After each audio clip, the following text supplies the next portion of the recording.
وما أرسلناك إلا رحمة للعالمين. Qanifidina azani Allah wa iyyakum, kita sampai di bab 120 bab al-muslimu mir'atu akhihi. Ya, seorang muslim itu cermin buat saudaranya. Ini kalau bacanya mir'atu, kalau mar'atu ya berarti istri. Seorang muslim laki-laki istri dari saudaranya gitu. Nah, ini nggak pas kan, mir'atu. Makanya bahasa Arab itu salah harokat itu artinya udah berubah gitu. An Abi Hurairah qala, dari Abu Hurairah radhiyallahu anhu, beliau berkata, al mu'minu mir'atu akhihi. Seorang mukmin itu cermin buat saudaranya. Namanya cermin, ya toh, dia akan menggambarkan, menjelaskan apa yang di depannya, dan dia nggak akan dusta. Ya, kamu lihat cermin, kemudian kamu temukan jerawat di mukamu, gitu kan, atau bisul di dahimu, gitu kan, kamu ya nggak boleh marah sama cermin, karena cermin itu tugasnya cuma ngasih tahu ini loh gambaran dirimu, gitu kan. Makanya di hadis selanjutnya dikatakan, idza ra'a fiha aiban aslahu. Kalau kemudian terlihat dari saudaranya masalah, aib, kejelekan, keburukan, jangan dicaci maki. Tapi apa yang terjadi? Aslahu, perbaiki. Ya. Karena orang itu kadang nggak sadar gitu.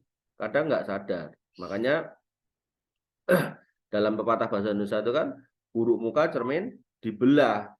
Dia nggak terima kalau kemudian ternyata mukanya jelek, cerminnya yang dianiaya. Itu orang salah.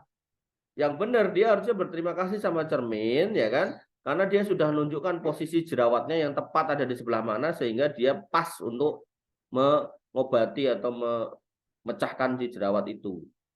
Maka kalau dikontekkan ke kehidupan, kita sebagai seorang yang beriman, kalau ada yang menasihati jangan marah gitu loh. Karena saudara kita ini cermin buat kita. Jadi jangan cerminnya kamu aniaya, jangan cerminnya kamu banting gitu loh. Berarti emang ada orang baik yang ngasih tahu gitu. Mas, mas bangun, udah waktunya sholat. Ini istri yang baik berarti gitu loh. Jangan marah gitu kan. Istrinya malah ditempeleng gitu kan. Ya, karena seorang istri yang baik, dia akan menjadi cermin buat suaminya. Seorang suami yang baik akan menjadi cermin buat istrinya. Dek, dek, bangun pakai jilbab gitu kan. Salah. Bangun sholat gitu kan. Marah gitu. Kamu nggak tahu aku tadi malam bergadang bla bla bla bla. Nah, ini kan waktu subuh. Ya, kecuali itu waktu yang panjang ya. Misal, oh capek banget ternyata baru terlelap sebentar gitu kan, adzan duhur, ya sudah tunggu dulu sampai 1 jam atau 1,5 jam baru bangunkan, nggak apa-apa. Tapi kalau subuh waktunya mepet, ya mau nggak mau harus bangun. Dan seorang muslim juga harus membiasakan diri bangun di subuh hari. Nah, jangan dijadikan beban, itu kewajiban kita. Dan jangan marah gitu. Dan kita harusnya bersyukur kepada orang-orang yang memberikan nasihat kepada kita, memberikan masukan yang positif kepada kita gitu. Jangan sampai kemudian kita menjadi orang yang sombong. Nah, kata Nabi SAW, orang sombong adalah batorul haq wa ghamdun nas. Dikasih tahu yang benar nggak mau, wa ghamdun nas, dan meremehkan orang yang ngasih tahu gitu. Kamu tuh ngajarin aku, kamu tuh siapa gitu kan. Ada orang kayak gitu dan banyak gitu.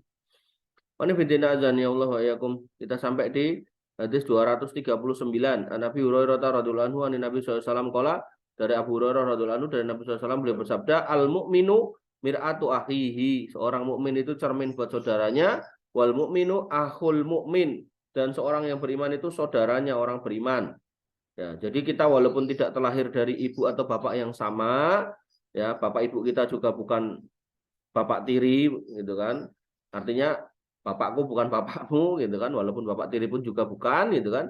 Tapi kita dipersaudarakan atas dasar keimanan. Di dalam Al-Qur'an dikatakan innamal mu'minuna ikhwah. Sesungguhnya orang-orang beriman itu bersaudara.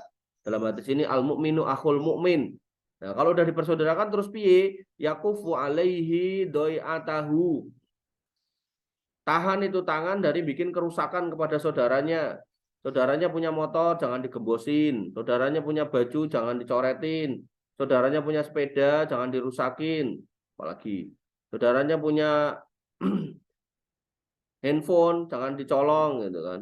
Wa yakhudu min waraihi, dan jaga dia dari belakangnya. Ada yang pengen menganiaya dia, lindungin.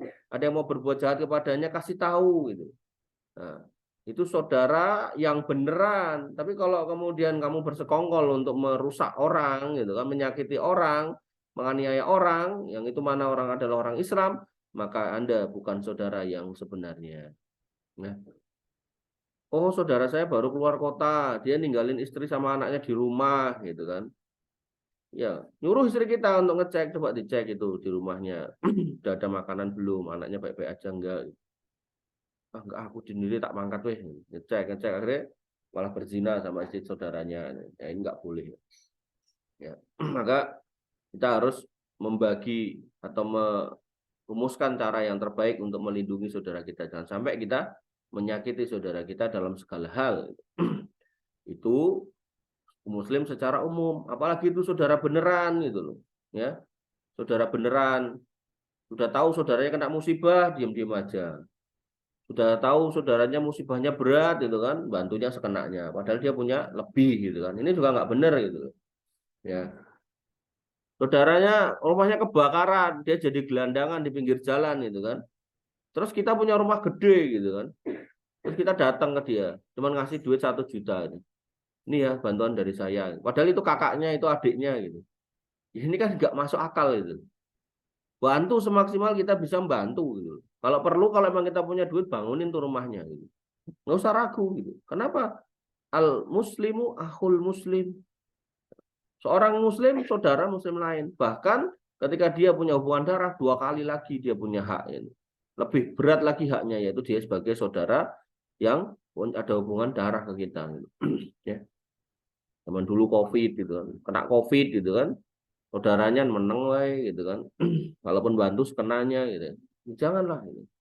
Ya, maka kita harus ngecek tuh saudara-saudara kita gimana kondisinya. 240 Anil Mustauridi, dari Al Mustaurid, Ani Nabi Shallallahu Alaihi Wasallam, dari Nabi SAW.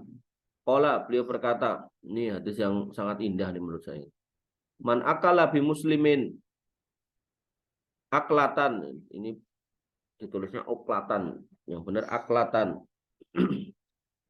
Barang siapa yang makan atau ngasih makan dengan cara memakan seorang muslim yang lain. Jadi ngasih makan tapi dengan cara menganiaya muslim yang lain. Banyak atau kayak gitu. Garap sawah, patoknya digeser, gitu. Atau dagang dengan cara jatuhkan harga supaya muslim yang lain beli ke dia, sedangkan pedagang yang lama biar puput gitu. Ya, misal nih ya, di situ ada tokonya Mbah Muh, tiba-tiba saya di sini bikin ini market gitu kan, ya, belum tikar langsung dia gitu. Nah, maka Nabi SAW mengatakan man akala bi muslimin aklatan, barang siapa yang nyari makan dengan cara menganiaya muslim lain, fa innallaha yud'imuhu mitlaha min jahannam, maka Allah akan ngasih makan ya sebagaimana dia nyari makan tadi, tapi Allah akan ngasih makan dia dengan api neraka jahanam. Ini berat gitu. Memberinya yang semisal dengan api neraka jahanam. Oh, kamu dapatnya dari cara ngakali itu dapat 1 ton beras gitu. Ya udah nanti 1 ton tapi api neraka jejel gitu. Nah, itu kan satu hal yang menyengsarakan itu. Maka ketika kita mau nyari usaha, ya, jangan sampai kita kemudian menyusahkan orang lain. Di kantor tuh suka ada gontok-gontokan, jatuh-jatuhkan, saling menjatuhkan. Di politik juga sama, gitu kan? Ini dikaitkan politik masuk nih, jelek-jelekin orang lain supaya kemudian dia bisa naik, jadi ini jadi itu, nggak bener ya. Nantinya kalau emang mau bersaing, bersainglah secara sehat, tunjukkan prestasi, nggak usah kemudian jelek-jelekin orang lain. Karena sebenarnya yang ngomong juga jelek gitu kan, cuman kejelekannya ditutup oleh Allah aja gitu. Jadi orang nggak tahu gitu. Nah, tapi nanti ada kaitannya yang belakang. Kemudian waman kusia birojulin muslimin, man ya ini kalau itu mimnya hilang, one jadi one. Sebenarnya waman kusia, dan barang siapa yang kemudian mencari pakaian dengan mengorbankan seorang muslim, tadi makanan, kalau ini pakaian, ya berarti maksudnya itu nggak harus pakaian, bisa juga dalam rangka untuk bisa beli mobil, dia korupsi, dalam rangka biar bisa bikin rumah buat nutupi keluarganya dari panas dan hujan, ya dia melakukan kedoliman kepada orang muslim yang lain, fa innallaha azza wa jalla yaksuhu min jahannam, maka Allah subhanahu wa ta'ala azza wa jalla akan menutupi dia akan melingkupi dia min jahannam dengan api neraka jahannam gitu. Ya, sehingga dari dua potongan hadis ini kita harusnya berpikir bahwasanya nggak ada kebaikan dari kekayaan hasil mendolimi orang lain gitu kan. Nah, ini yang terakhir nih, biasa dilakukan oleh sebagian orang, gitu. Wa man qama bi rajulin muslim, dan barang siapa berdiri ya, untuk mengkritik, untuk memaki-maki seorang muslim, ada tahu suka di depan rumah teriak-teriak, "Woi, kamu gini." Maqama riyain, dia melakukan itu bukan karena tujuan yang baik, tapi semata-mata agar dipuji orang. Wah, itu hebat tuh yang memimpin demo maki-maki presiden, hebat tuh yang memimpin demo maki-maki bupati gitu kan. Pengen dipuji, wah sebagai kepala ketua BEM itu hebat itu kan. Wasum'atin, dan dia juga pengen diperdengarkan kepada manusia kalau dia ini orang hebat gitu kan. Fa innallaha yaqumu bihi maqama riya'in wa sum'atin yaumal qiyamah. Maka Allah pun juga akan ya berdiri untuk dia nanti di akhirat dengan membeberkan semua kejulekannya pada hari kiamat tentang apa semua yang dia riakkan dan dia sum'ahkan pada waktu di dunia.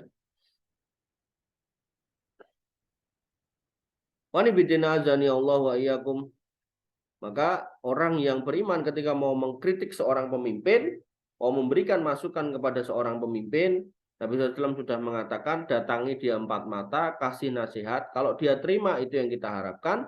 Kalau tidak, maka sudah kamu sampaikan.